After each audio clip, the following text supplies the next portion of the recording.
Sud Radio, c'est l'instant Sexy News.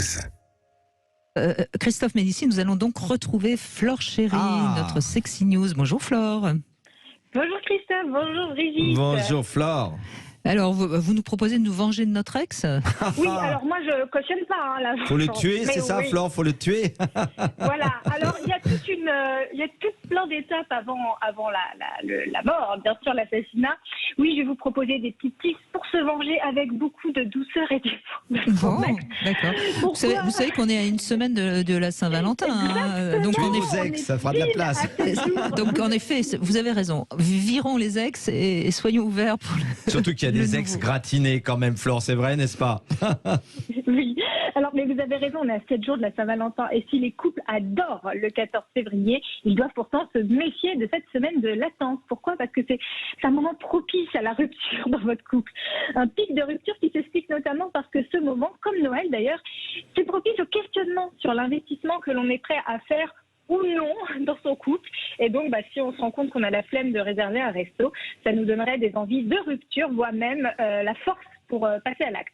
Cosmopolitan a même repéré la tendance et l'a appelé le Valentine'ing, c'est-à-dire les ruptures avant la Saint-Valentin. Ah oui, Donc une hausse de rupture à prévoir ces 7 prochains jours, mais ne vous inquiétez pas, si cela vous arrive, voici des idées pour vous offrir un petit cadeau de rupture pré-Saint-Valentin pour vous consoler.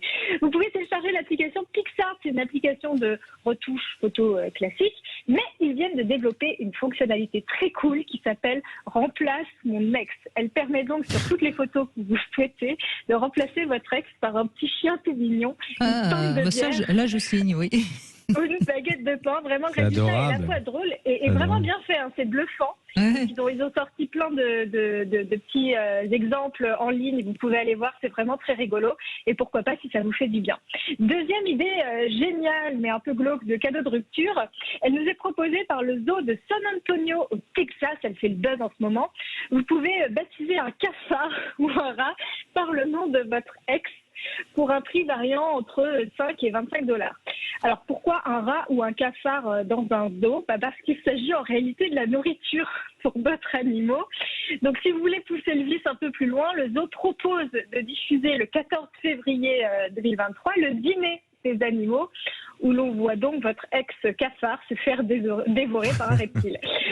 Plus mignon, il propose de vous envoyer un certificat. Enfin, 25 €, je trouve que c'est un petit peu cher, c'est un business. C'est un peu cher, cafard. Mais dans le prix, il y a un certificat de baptême qu'on vous envoie à la maison et que vous pouvez donc transférer à personne concernée.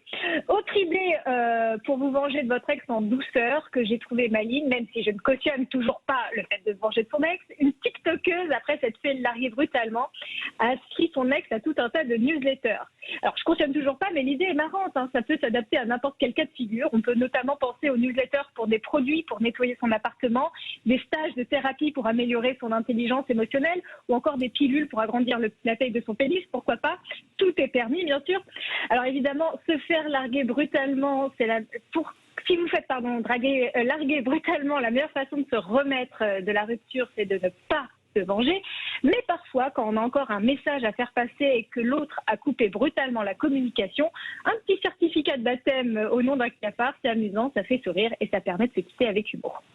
Et puis il y a un truc tout bête mais qui marche bien, hein, c'est d'écrire une lettre avec tout ce qu'on a comme rancœur, comme colère, qu'on n'envoie évidemment pas à son ex, mais qu'on peut écrire et ça permet de sortir de soi. On peut la brûler après. Cette violence, hein, et on peut en effet la brûler après. La brûler dans un endroit neutre, comme ça permet dans un endroit où ça part.